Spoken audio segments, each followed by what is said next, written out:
जय हिंद दोस्तों, स्वागत है आपका हमारे YouTube चैनल में। आज के वीडियो में हम लेकर आए हैं आपके लिए यहाँ पर बहुत ही महत्वपूर्ण क्वेश्चन आंसर। मैथिली शरण गुप्त जी से संबंधित बहुत ही महत्वपूर्ण क्वेश्चन आंसर हैं, तो वीडियो पूरा बस से देखना है। अगर आप चैनल पर पहली बार आए तो चैनल को सब्सक्राइब कर लें, वीडियो को लाइक कर लें और ज़्यादा से ज़्यादा वीडियो को शेयर करें ताकि अन्य लोग भी वीडियो देख सकें। Self study classes app download कर लें, जहाँ पर आपके लिए हिंदी साहित्य का संपूर्ण कोर्स, हिंदी साहित्य की टेस्ट सीरीज और आपके लिए यहाँ पर 2020 टेस्ट सीरीज भी सप्ताह में 2 दिन करवाई जाती है। ये फ्री टेस्ट सीरीज है, तो इससे भी अवश्य जुड़ें। मैथिली शरण गुप्त जी से संबंधित महत्वपूर्ण क्वेश्चन पूछे जाते हैं। इनसे फर्स्ट क्वेश्चन पूछा गया कि मैथिली शरण गुप्त जो है किस काव्यधारा के कवि हैं।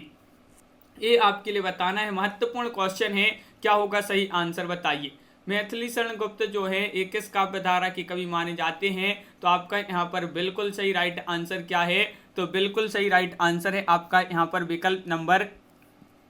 विकल्प नंबर बी आपका राइट आंसर है। द्विवेदी युग यहाँ पर सही आंसर होगा, द्विवेदी युग। मैथिली शरण गुप्त का जन्म कहाँ पर हुआ था ये बताना है, तो बिल्कुल सही राइट आंसर है। इनका जन्म हुआ था चिरगांव झांसी में। विकल्प नंबर डी राइट आंसर है। मैथिली शरण गुप्त का जन्म कब हुआ था ये आपके लिए बताना, जो कि बहुत ही महत्वपूर्ण क्वेश्चन पूछा गया है कि इनका जन्म जो है कब हुआ था, तो आपका सही आंसर होगा, बिल्कुल सही राइट आंसर बताया कि इनका जन्म हुआ था कब। इनका जन्म हुआ था 1886 ईस्वी में। मैथिली शरण गुप्त के काव्य गुरु कौन थे, काव्य गुरु बताना है मैथिली शरण गुप्त के कौन थे, तो आपका सही आंसर है यहाँ पर विकल्प number C Mahavir Prasad Dwivedi right answer होगा। राष्ट्र कवि के रूप में कौन लोकप्रिय है, मोस्ट इंपॉर्टेंट क्वेश्चन है। राष्ट्र कवि के रूप में लोकप्रिय हैं तो वह मैथिली शरण गुप्त जी हैं, बिल्कुल सही। तुलसीदास जी करते कैसे मानस नाद, महावीर का यदि उन्हें नहीं मिलता प्रसाद। उपरोक्त पद के रचयिता कौन माने जाते हैं, क्वेश्चन नंबर 6 है और 6 का राइट आंसर है मैथिली शरण गुप्त इस पद की रचयिता माने जाते हैं। मैथिली शरण गुप्त को महात्मा गांधी जी ने राष्ट्र कवि की उपाधि कब दी थी, इनको राष्ट्र कवि की उपाधि दी थी महात्मा गांधी जी ने मैथिली शरण गुप्त को कब दी थी ये बताना है, तो 1936 यानी कि विकल्प नंबर सी राइट आंसर है। मैथिली शरण गुप्त द्वारा रचित काव्यों की संख्या कितनी मानी जाती है, 40, 25, 30, 20, तो आपका यहाँ पर सही आंसर होगा क्या राइट आंसर, विकल्प नंबर 1 यानी कि 40। मैथिली शरण गुप्त ने कितने महाकाव्य लिखे हैं, 1, 3, 2, 4। इन्होंने महाकाव्य लिखे हैं, कितने महाकाव्य लिखे हैं ये आपके लिए बताना है, तो आपका सही आंसर है इन्होंने 2 महाकाव्य लिखे हैं, साकेत और यशोधरा इन्होंने 2 महाकाव्य लिखे हैं। मैथिली शरण गुप्त जो यहाँ पर पूछा गया है कि कौन कवि साहित्य जगत में दद्दा के नाम से लोकप्रिय थे, दद्दा के नाम से लोकप्रिय कौन थे, क्वेश्चन नंबर 10 है और दद्दा के नाम से लोकप्रिय थे कौन, मैथिली शरण गुप्त, विकल्प नंबर बी आपका सही आंसर होगा। क्वेश्चन नंबर 11 यहाँ पर क्या पूछा है तो देख लेते हैं कि किस आलोचक ने मैथिली शरण गुप्त को आधुनिक युग का तुलसी कहा है। वह आलोचक कौन है, वह कौन से आलोचक हैं जिन्होंने मैथिली शरण गुप्त को आधुनिक युग का तुलसी कहा है, तो गणपति चंद्र गुप्त आपका सही आंसर होगा। गुप्त जी को भारत सरकार द्वारा कौन सा सम्मान दिया गया था, पद्म भूषण, पद्मश्री, पद्म विभूषण, कोई नहीं, तो इनको मिला था कौन सा पुरस्कार, वह था कौन सा सम्मान था, पद्म भूषण, विकल्प नंबर आपका 1 सही आंसर होगा। क्वेश्चन नंबर 13 है कि मैथिली शरण गुप्त की आरंभिक रचनाएं किस पत्रिका में प्रकाशित होती थी, क्वेश्चन नंबर 13 है, महत्वपूर्ण है और आपका सही आंसर है व्यस्योपरक, आपका सही आंसर होगा, विकल्प नंबर सी राइट आंसर यहाँ पर है। मैथिली शरण गुप्त आरंभ में किस उपनाम से रचनाएं करती थी, ये आपका महत्वपूर्ण क्वेश्चन है। आरंभ में जो है एक किस नाम से उपनाम से रचनाएं करते थे, तो रसिकेंद्र, विकल्प नंबर 1 आपका यहाँ पर सही आंसर होगा।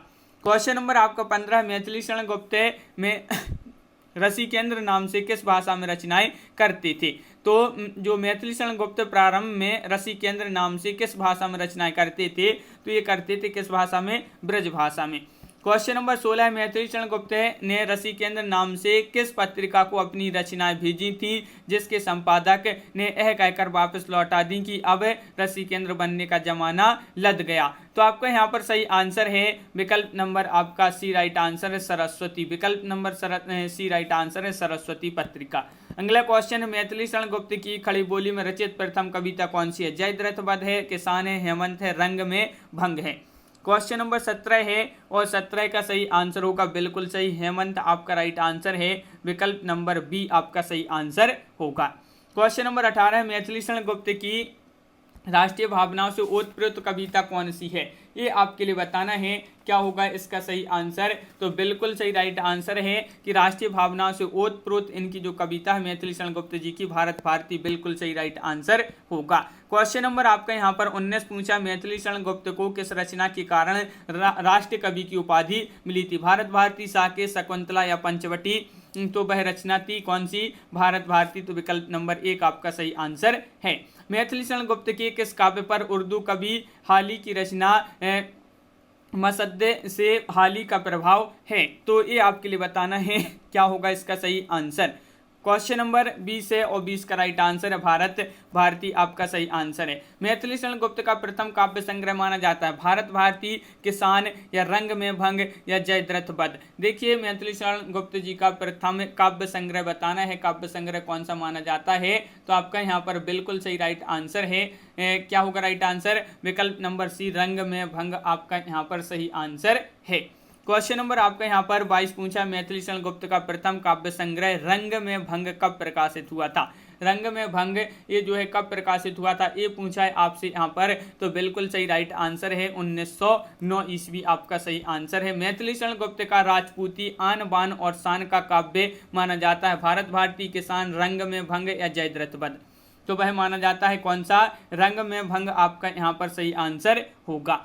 क्वेश्चन नंबर आपका यहाँ पर 24 है, किस रचना के कारण मैथिली शरण गुप्त को जेल जाना पड़ा था? भारत भारती या फिर साकेत, शकुंतला या पंचवटी? किस रचना के कारण? तो विकल्प नंबर आपका यहाँ पर 1 सही आंसर है, भारत भारती, आपका सही आंसर है। किस आलोचक ने मैथिली शरण गुप्त को सामंजस्यवादी कवि कहा था? मोस्ट इंपोर्टेंट क्वेश्चन है। वह आलोचक कौन थे जिन्होंने मैथिली शरण गुप्त को सामंजस्यवादी कवि कहा था? तो वह थे आचार्य रामचंद्र शुक्ल। क्वेश्चन नंबर यहाँ पर 26 पूछा कि मैथिली शरण गुप्त को किस छंद का बादशाह कहा जाता है? हरिगीतिका, चौपाई, छप्पाई या रूला? महत्वपूर्ण क्वेश्चन, क्या होगा इसका सही आंसर? तो वह छंद है हरिगीतिका। हरिगीतिका छंद की बादशाह मानी जाती है मैथिली शरण गुप्त। हिंदी साहित्य की सांस्कृतिक नवजागरण काव्यधारा की प्रतिनिधि कवि कौन है? क्वेश्चन नंबर आपका 27 है और 27 का सही आंसर है आपका बी, यानी कि मैथिली शरण गुप्त जो है हिंदी साहित्य की सांस्कृतिक नवजागरण काव्यधारा के प्रतिनिधि कवि। रामचरितमानस के बाद हिंदी में रामकथा का दूसरा सबसे बड़ा महाकाव्य किसे माना जाता है? ये आपके लिए यहाँ पर बताना है। ये यहाँ पर 4 विकल्प दिए गए हैं, देखिए ये रहे आपके 4 विकल्प। यहाँ पर पूछा है रामचरितमानस के बाद हिंदी में रामकथा का दूसरा सबसे बड़ा महाकाव्य जो है किसे माना जाता है? तो आपका राइट आंसर है साकेत को, तो विकल्प नंबर 1 सही आंसर होगा। अगला क्वेश्चन क्या है? तो यहाँ पर पूछा है मैथिली शरण गुप्त को किस रचना के लिए मंगला प्रसाद पारितोषिक दिया गया था? वह कौन सी रचना है? यहाँ पर आपके लिए बताना है। तो आपका बिल्कुल सही राइट आंसर है, वह रचना है साकेत। इनके लिए मंगला पारितोषिक सम्मान दिया गया था।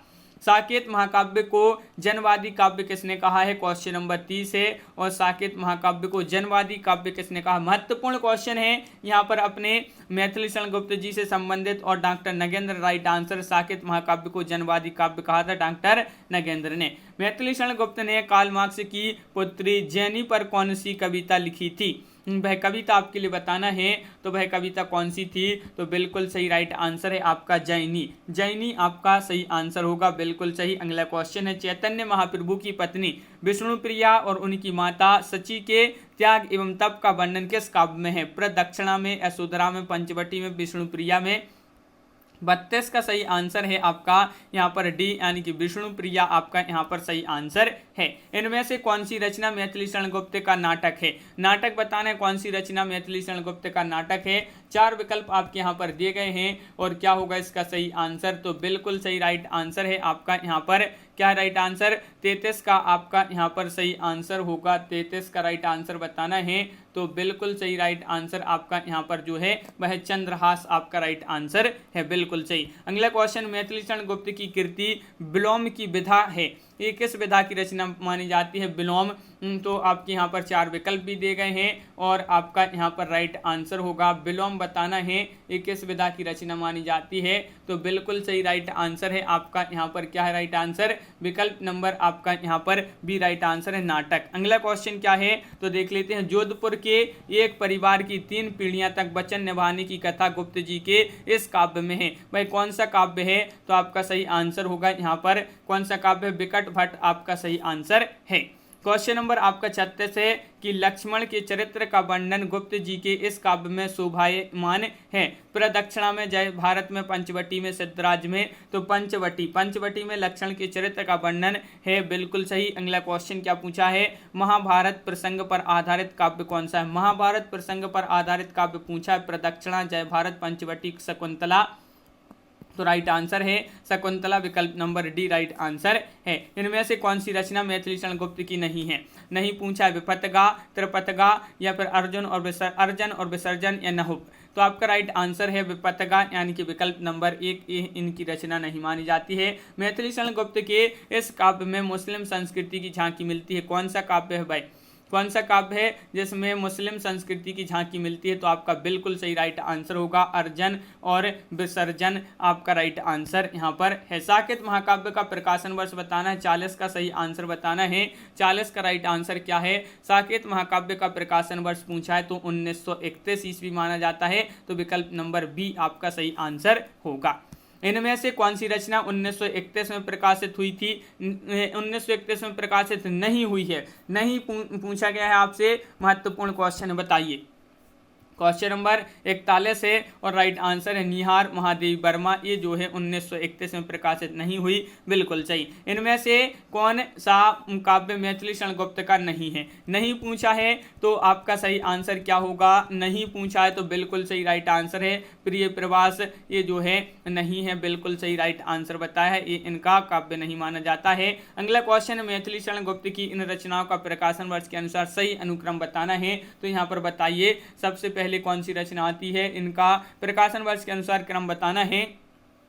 तो क्वेश्चन नंबर 43 है और आपका सही आंसर है यहाँ पर सबसे पहले भारत भारती, पंचवटी, साकेत, यशोधरा, विकल्प नंबर डी राइट आंसर यहाँ पर होगा। इनमें से उस काव्य रचना को चुनिए जिसका प्रकाशन शेष 3 रचनाओं से पहले हुआ है। तो शेष 3 रचनाओं से पहले हुआ है उस काव्य रचना को चुनना है। तो वह कौन सी काव्य रचना है, तो आपका राइट आंसर है क्या है राइट आंसर, बिल्कुल सही राइट आंसर आपका यहाँ पर होगा। क्या होगा सही आंसर, तो कुणाल गीत आपका राइट आंसर है, विकल्प नंबर आपका बी सही आंसर होगा। साकेत महाकाव्य की नायिका कौन है। साकेत महाकाव्य की नायिका आपसे पूछा है क्वेश्चन नंबर 45 में और 45 का बिल्कुल सही राइट आंसर है उर्मिला। उर्मिला नायिका मानी जाती हैं। क्वेश्चन नंबर 46 है कि इनमें से कौन सी पंक्ति मैथिली शरण गुप्त की नहीं है। नहीं पूछा है आपसे यहाँ पर, तो देख लेते हैं। देखिए यहाँ पर ये पंक्तियां दी गई हैं, कौन सी पंक्ति मैथिली शरण गुप्त की नहीं है। तो यहाँ पर आपका सही आंसर है क्या राइट आंसर, विकल्प नंबर बी। बांधा था विदु को किसने इन काली जंजीरों से, मणि वाले फड़ियों का मुख क्यों भरा है हीरों से। ये जो है मैथिली शरण गुप्त की पंक्ति नहीं है, बिल्कुल सही राइट आंसर होगा।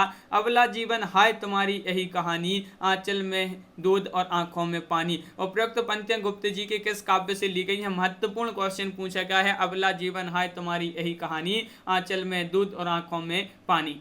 ये पंक्तियां जो हैं किस काव्य से ली गई हैं, तो यशोधरा, विकल्प नंबर बी आपका सही आंसर है। अधिकार खोकर बैठे रहना यही महादुष्कर्म है। यह पंक्ति मैथिली शरण गुप्त के किस काव्य से ली गई हैं।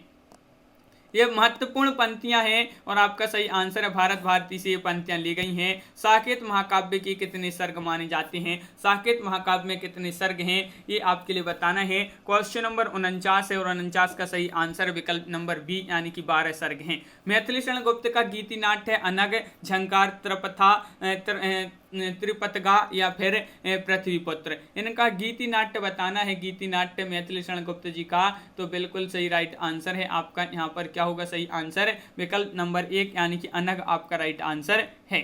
भारत भारती काव्य का रचना काल क्या माना जाता है।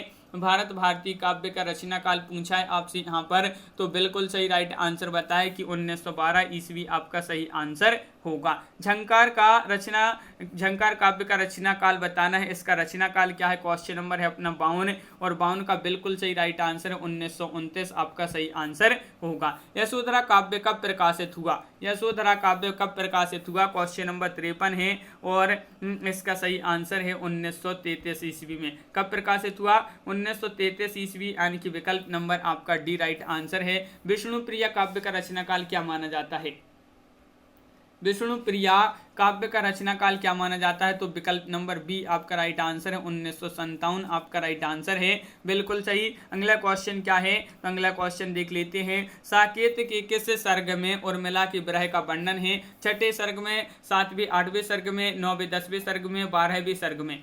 तो साकेत के किस सर्ग में उर्मिला के विरह का वर्णन है, तो यह वर्णन है 9वें और 10वें सर्ग में। साकेत किस भाषा का मूल शब्द है, ये पाली भाषा, संस्कृत भाषा, प्राकृत भाषा या ब्रज भाषा का शब्द है, तो आपका सही आंसर है ये माना जाता है पाली भाषा का मूल शब्द साकेत। क्वेश्चन नंबर आपका 56 हो गया। 57वां क्वेश्चन है, साकेत का अर्थ क्या है, अर्थ बताना, राम, लक्ष्मण, अयोध्या या उर्मिला। तो साकेत का अर्थ पूछा है, तो अयोध्या आपका सही आंसर है, बिल्कुल सही, विकल्प नंबर सी राइट आंसर है।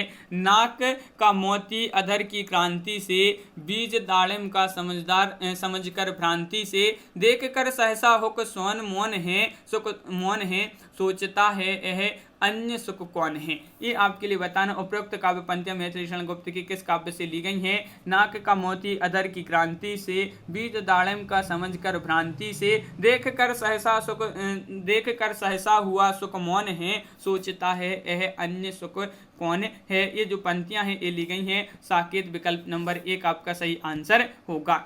क्वेश्चन नंबर आपका यहाँ पर 59 पूछा है, संदेश यहाँ में नहीं स्वर्ग का लाया, इस भूतल को ही स्वर्ग बनाने आया। पंक्ति की रचयिता कौन मानी जाती है, महत्वपूर्ण पंक्तियां हैं और इन पंक्तियों की रचयिता माने जाते हैं मैथिली शरण गुप्त, यानी कि विकल्प नंबर सी राइट आंसर है। मैथिली शरण गुप्त जी का निधन कब हुआ, ये महत्वपूर्ण क्वेश्चन पूछा गया है और इनका निधन हुआ कब, 1964 ईस्वी में, बिल्कुल सही, विकल्प नंबर बी आपका राइट आंसर है, 1964 में इनका निधन हुआ। अगला क्वेश्चन है कि जयद्रथ वध का रचना काल क्या माना जाता है, जयद्रथ वध काव्य का रचना काल पूछा है क्वेश्चन नंबर 61 में और आपका सही आंसर है विकल्प नंबर सी 1910 आपका सही आंसर है। पंचवटी काव्य का प्रकाशन वर्ष क्या माना जाता है, क्वेश्चन नंबर 62 है और पंचवटी का प्रकाशन वर्ष बताना है 1925 ईस्वी, यानी कि विकल्प नंबर डी राइट आंसर होगा। शकुंतला काव्य का रचना काल क्या माना जाता है, क्वेश्चन नंबर 63 है और 63 का सही आंसर। शकुंतला काव्य का जो रचना काल माना जाता है 1923 आपका यहाँ पर राइट आंसर